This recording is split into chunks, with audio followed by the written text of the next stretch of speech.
Have you ever noticed that you can sleep for 8 hours and still wake up exhausted? Not physically, mentally. You got enough sleep. You drank your coffee. Nothing particularly stressful happened yesterday. And yet, by the evening, your mind feels heavy. When you finally get home, you do what most people do. You sit down, you scroll, watch a few videos, maybe a TV show, maybe you even go to bed early. But when the next morning arrives, it feels like your mind never really recovered. So naturally, you assume the problem is sleep. Maybe you need another hour. Maybe you're just getting older. Maybe you're burned out. But what if the problem isn't that you're sleeping too little? What if your brain simply never gets the chance to recover? Because sleeping and recovering are not the same thing. Your body can spend 8 hours in bed, while your mind goes weeks without experiencing genuine rest. And once you understand why, you start seeing it everywhere. Most people think rest simply means stopping. Stop working, sit on the couch, watch something, do whatever feels easy. But your brain doesn't recover just because your body stops moving. Think about your average evening. You're finished with work, but your attention isn't. A message appears. You reply. A notification pops up. You check it. One video becomes 3. 3 become 10. You aren't solving difficult problems anymore. But your brain is still processing, still deciding, still switching, still consuming. Your body is perfectly still, but your attention never is. And your brain doesn't make a big distinction between answering work emails and endlessly scrolling social media. Attention is still attention. Processing is still processing. So after 2 hours of what felt like relaxing, your brain has actually been working the entire time, just on different things. That's why you can finish an evening feeling strangely drained, even though you barely moved. Because what exhausted you wasn't physical effort. It was uninterrupted mental activity. Maybe you've had this happen before. It's Saturday.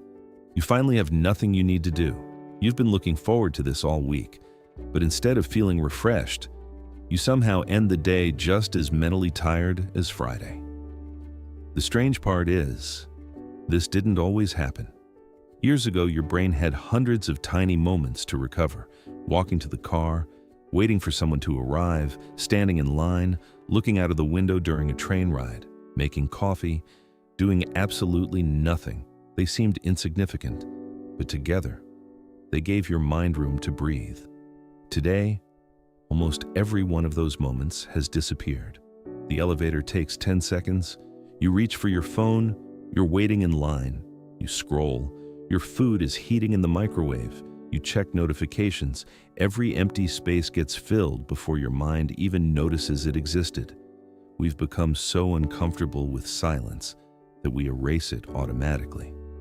Not because we consciously choose to, because we've trained ourselves to. Without realizing it, we've removed the very moments that used to reset our attention. Your brain never gets the signal that it's safe to stop. It simply moves from one source of stimulation to the next, hour after hour, day after day.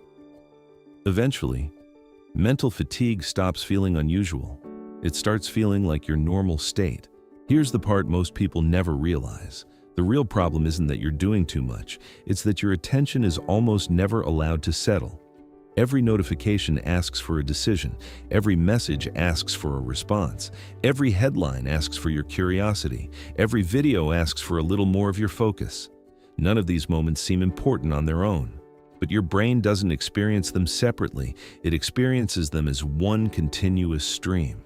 A stream that never really ends. Your nervous system stays quietly alert all day, always waiting, always anticipating, always preparing for the next thing. Your brain is never completely off duty. And living in that state comes with a cost. Not all at once, slowly. So slowly that you barely notice it's happening, until one day, you wake up tired, you make it through the day tired, you come home tired, and no matter how much you rest, something still feels missing. Because what you're craving isn't more entertainment, it isn't another weekend, it isn't another vacation. What your mind has been asking for is something much, rarer. Space. Real space. Moments where nothing is demanding your attention. Moments where your nervous system no longer has to stay on guard. Because here's the truth most people never hear. Your brain doesn't recover when work stops, it recovers when input stops. And for many people, that moment never comes. So if the problem isn't simply a lack of sleep, what actually changes it? Not a complete life overhaul, not deleting every app on your phone, and not escaping to a cabin in the woods. Recovery doesn't begin when your life becomes quiet. It begins when you create small moments of quiet inside the life you already have. Because your nervous system doesn't need perfection, it needs permission to stop. One of the easiest places to give it that permission is the first few minutes after you wake up. Most mornings we do the exact opposite. Before we've even had a single thought of our own, we're reading someone else's. Notifications, messages, emails, news. Our attention is borrowed before we've even fully opened our eyes. And without realizing it, our brain starts sprinting before it's even had the chance to stand up. Try protecting just the first 10 minutes of your morning, not because 10 minutes will magically change your life, but because those 10 minutes remind your brain that it doesn't have to begin every day in survival mode. Open the curtains, drink some water, look outside, stretch, take a few slow breaths, or simply sit there for a moment without immediately reaching for something. It feels small, but your nervous system notices. You're teaching your attention that it doesn't always have to react, that it's safe to arrive slowly.